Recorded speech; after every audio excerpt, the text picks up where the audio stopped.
বলে রাজশাহী সুন্দর, আমরা বলি রাজশাহী সুন্দর হবে না, সুন্দর হতে হবে নারায়ণগঞ্জকে। এবং সময়ে সময়ে ম্যাজিস্ট্রেট করে হকারকে মুক্ত করতে হবে।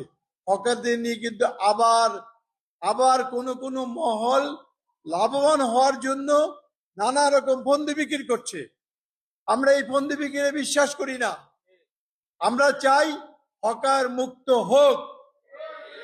এবং আমি জানতে পেরেছি আগামীকাল অটো রিক্সার জন্য আপনি একটা সভা ডেকেছেন, সেই সভাতে আমি আমন্ত্রণও পেয়েছি। সেই সভাতে একটা গতিশীল সুন্দর একটা প্রোগ্রাম নিয়ে অটো রিক্সাকে নিয়ন্ত্রণ করুন, সেটা আপনার হাত দিয়ে হোক, আমরা সেই প্রত্যাশাই করি। আপনি নির্বাচনের আগ পর্যন্ত দায়িত্ব পালন করছেন, সেদিক থেকে আগে নারায়ণগঞ্জকে সুন্দর বানান, নারায়ণগঞ্জকে পরিচ্ছন্ন বানান।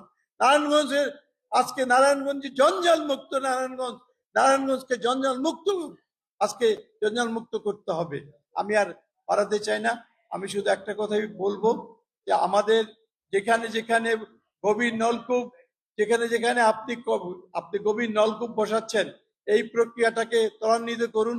সোনাকান্দা সহ অনেক জায়গায় পানির সমস্যা আছে, যেখানে পানির সমস্যা সেখানে পানির ব্যবস্থা করুন। ভ্রাম্যমান পানি হোক, গাড়ি দিয়ে পানি হোক, যেভাবে হোক, কোথায় কোথায় কি অবস্থা আছে সেটা দেখে আপনি এটা করুন।